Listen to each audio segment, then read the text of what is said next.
my talk. Here we go.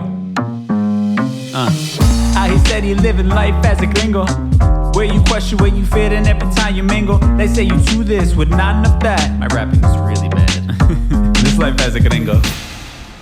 Yes, hello and welcome to another episode of Life as a Gringo. I am Dramos, of course, and of course, y'all know today is our Thursday Trends episode, and it only felt right to focus on one thing for this show, and that would be Black History Month.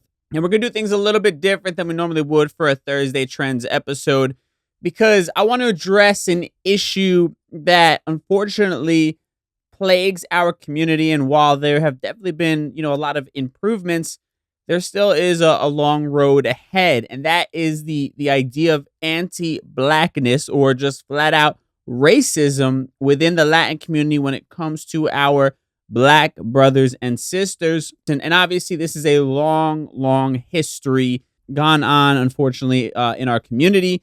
And the only way we're going to kind of get out of this and move on from it is if this next generation, my generation, your generation, begins to confront this head on and have the tough conversations. We'll use our Mi Gente segment to honor some incredible Afro-Latinos. But first, man, let's kind of just dive into a bit of this heavier conversation surrounding the anti-Blackness that exists in the Latin community. And of course, we'll do it in a segment we call For the People in the Back. Say it louder for the people in the back.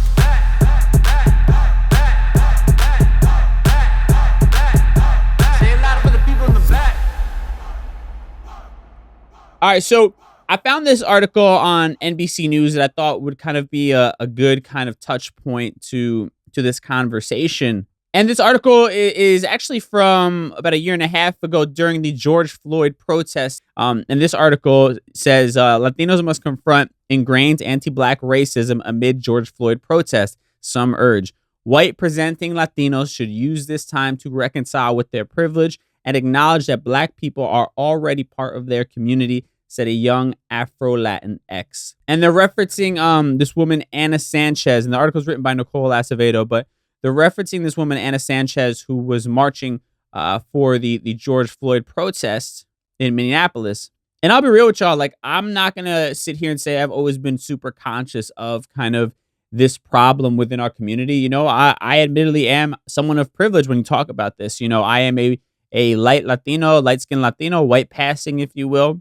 So I have a level of privilege, right? Especially when you talk about media, my skin tone is the skin tone that's been ideal in our community when it comes to who gets put on, platforms and things like that. And at times I've always kind of been like, listen, I understand there's a lack of representation, but we have to celebrate, each other's wins and all that kind of stuff. And having, people in my life bring up certain things to me, and also having, conversations multiple times with people like Amara, about these types of issues, it kind of opened my eyes to it's not just good enough to have Latin representation, but we also have to have a diversity of Latin representation given the kind of dark history that we have with Blackness in our culture. And in this article that I referenced, Anna Sanchez talks about that, right? She says, quote, proximity to Eurocentricity and whiteness is how our ancestors survived through oppression, a painful legacy that still prevails and needs to be eradicated. And then the article goes on to quote a woman named Jasmine Haywood, who's an Afro-Latina who's researched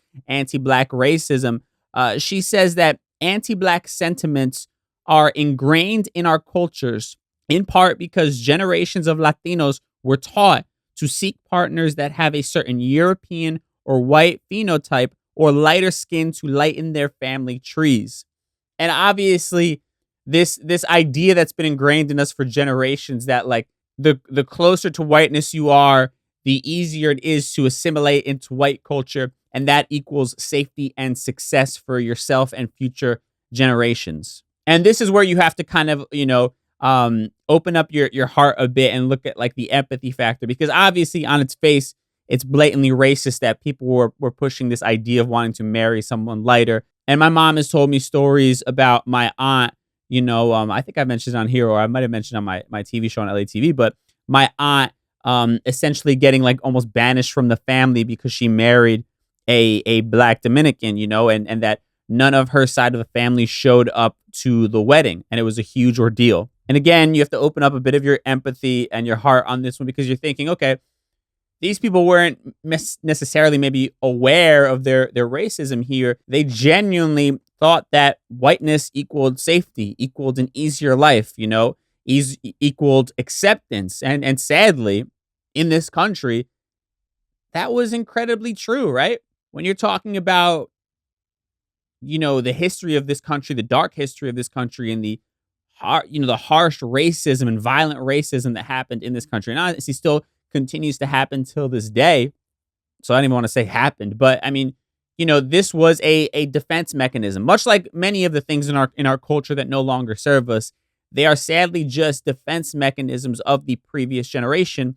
And that's why it's important that we, this next generation, have these types of conversations, because these are defense mechanisms that no longer serve us, right? We no longer should feel like we have to assimilate into white culture to ensure our safety or success. Like I've said this plenty of times, we have the numbers, we are a strong community, and we have something to offer, and our culture should be shared to the masses. It shouldn't be hidden away. We're living in a world that, regardless of what white supremacists out there feel, is becoming far more inclusive, and little by little is giving an opportunity for more stories to be told. So we no longer live in a world where we need to be hiding our culture and trying to assimilate into someone else's, or assimilate into white culture, to be blunt. And I just put myself in the shoes of an Afro-Latino growing up. I mean, somebody like, again, Amara La Negra, who has been really great at articulating her experience and kind of bringing the idea of being an Afro-Latina to the mainstream, has articulated how tough it was for her growing up, not feeling accepted in her own skin by her own people. And what's interesting is they talk about in this article, there was a 2016 Pew Research Center survey, and it reported that a quarter of all U.S. Latinos identify as Afro-Latino or Afro-Caribbean, or of African descent with roots in Latin America. So a quarter of our people here in this country identify as Afro-Latino or with African roots. And it just pains me to think that large of a group of our own people don't feel comfortable in their own community, don't feel accepted by their own, because once again, of a history of a defense mechanism that no longer serves us. And also, I think, there has to be a level of empathy when you talk about just racism, right? Like what our Latinx brothers and sisters go through when you talk about getting the racism that Black people experience in this country, and then also getting racism back at home in their own community. It's like the same similar idea to what this podcast is based on, but in a totally different light, and to be honest, a far more extreme light, and a far more dangerous light. They don't necessarily. I've heard, plenty of people who identify as Afro-Latino talk about not feeling like they're accepted or that they fit in anywhere. And I think that it's important for not only people who identify as Afro-Latino to talk about this kind of stuff, but it's important for people like myself who are, of privilege, are white passing, to also shed light on this and speak about it, and make others in our community understand that this isn't right. And this sort of racism, this internalized racism, needs to come to an end in our community. And that also means our media. I mean, you look at the Latin media space, the Telemundo, the Univision, of the world. Those are the two well-known Latin media channels, Spanish-speaking media channels. What do they look like? White passing Latinos, many of whom with blonde hair and European European features. And I'm not even going to sit here and act like I've always been keen to this and always been aware of this, because I had to be made mindful of it, right? It had to be brought to my attention by various people in my life, and by various conversations I've had with others, or watched others have. And that's because I view this as normal. And that's a bit of the problem, right? Is I looked at this as, what's wrong with this? There's nothing wrong with it, and not even questioning, hey, somebody out there is looking at this and never seeing somebody who looks like themselves, and me personally, I'm seeing somebody every day on every show on one of those channels that essentially looks like me. But again, because it's been normalized, we don't question it, right? And that goes into anything, right? Like media in general is like that. Obviously, it's beginning to change a bit, but there's still a lot of work to be done. And when you look at our community, there is a hell of a lot of work to be done. And this isn't to shame our community. This isn't to bring us down in any way. But I also think that I'd be doing a disservice having a platform that focuses on speaking to Latinos if I also didn't bring up the things that we need to improve upon, the things that we need to change. Because at the end of the day, it's all about growth. As a human being, this journey that we're on in life should be all about our own personal growth. And part of that is holding ourselves and holding the people around us accountable. Now, with that said, this isn't just going to be talking about all the bad. Of course, I want to celebrate some incredible Afro-Latino people as we kick off Black History Month who have just done incredible things in our community. And we'll do that in our Mi Gente segment. Mi Gente.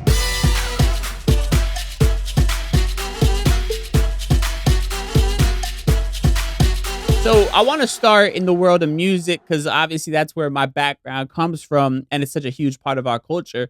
But let's talk about salsa, which is obviously a mainstay for Latinos. It's such a huge, huge part of our history and, again, our culture. And one of the people that's recognized as a pioneer of the salsa genre is the late, great Cheo Feliciano, who was a part of the Fania All-Stars, and again is recognized as one of the pioneering faces of the genre of salsa. So you talk about, imagine if we're banishing or outcasting our Afro-Latino brothers and sisters, we wouldn't have things like salsa possibly. We wouldn't have the irony of this racism that happens in our community. Yet people who identify as Afro-Latino are also responsible for so much of the things that, so many of the cornerstones of our community. And of course, you talk about people like Celia Cruz, who is just an absolute legend and pioneer. You talk about the genre of reggaeton, Tego Calderon, which is one of the absolute legends of that genre. And you also talk about the idea of reggaeton as a genre of music, which owes heavily to our Black brothers and sisters. And I suggest anybody who's interested in this, check out the podcast Loud. It's all about the history of reggaeton, and it talks about how it originated in Panama. And you have these reggae in Spanish. So you're talking about the Black influence that happened in literally, at least like pop culture-wise, the biggest Spanish-speaking genre we have to date. We owe much of that to our Black brothers and sisters. And another person I want to selfishly bring up as a Puerto Rican is Pedro Albizu Campos, right? Who is a Puerto Rican attorney and politician, led the Puerto Rican independence movement, and even graduated from Harvard Law School with the highest grade point average in his law class, giving him the right to give the valedictorian speech at his graduation ceremony. And sadly, because being a Black man in this country, racist professors didn't allow him to give that speech that he rightfully earned at his graduation ceremony. They actually delayed two of his final exams to actually keep him from graduating on time. So if you think about that, and when I think that, I have so much empathy, and I point back to the fact that he's experiencing racism as both being a Black man and then I'm sure extensive racism by his own people. And by the way, people that he was fighting for, like he gave his life literally to being an activist for Puerto Rico. He was in prison for 26 years for trying to overthrow the U.S. government in Puerto Rico and get independence for his people. And I suggest the book War Against All Puerto Ricans if you're not familiar with his story. It is incredibly dark, incredibly sad, but also eye-opening.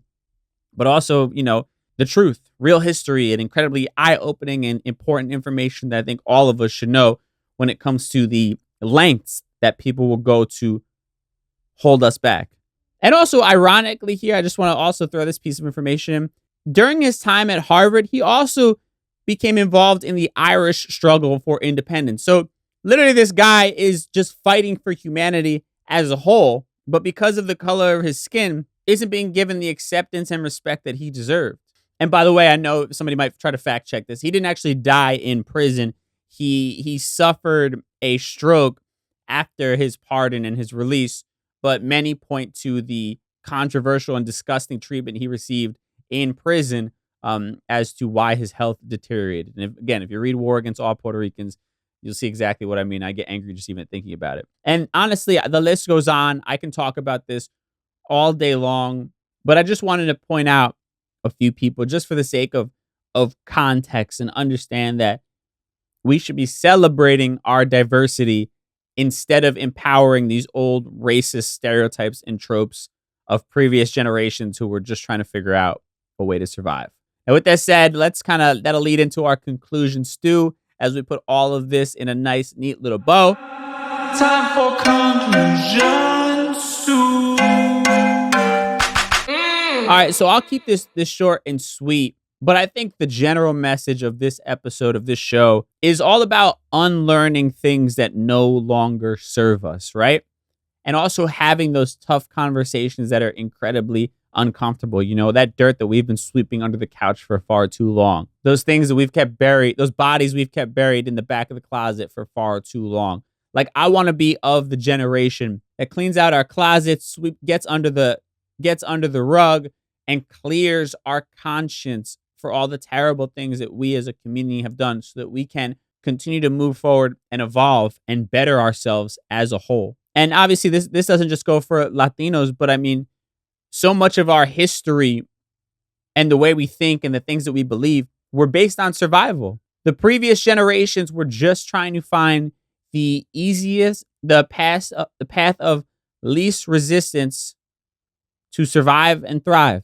And while I empathize with just trying to survive and trying to protect yourself from the harsh realities of life in this country, they still were wrong. And it's up to us to not continue to pass down this just terrible and unevolved way of thinking. We no longer live in that world. We can stand up proudly. We should be pushing forward using our voices and stop trying to assimilate into a culture that will probably never see us as equals. We have the numbers, we have the voices, we have the people in positions of power, and it's just up to us to proudly stand up straight, head tie, and continue to push forward. With that said, thank y'all so much for tuning into another episode. I appreciate all the love and support. I'm going to be doing a contest. We have Gringo hats now, so if you haven't, and if you have already, I'm going to enter you automatically, but if you haven't yet, I know we got a lot of new listeners. Leave a comment on the Apple Podcast if you can. Leave a review, give it a 5-star rating, and I'm going to pick one of y'all to receive a free Gringo hat. You can let me know that you can screenshot the comment and then just DM it to me on Instagram. I'll check my DMs so I can recognize that it was you, and I will put you in the drawing. And we'll do a drawing maybe at the end of this month for a free Gringo hat, the hat that y'all probably seen me wearing if you follow me on Instagram, or the one that's actually on the cover of the podcast. So I'm going to be giving away one of those hats. So leave a comment, a review on Apple Podcasts, a 5-star rating, and I will enter you in for a chance to win one of the Gringo hats for free. I appreciate all the love and support as always. I will catch y'all on Tuesday with a brand new episode. Until then, have a great weekend. Peace.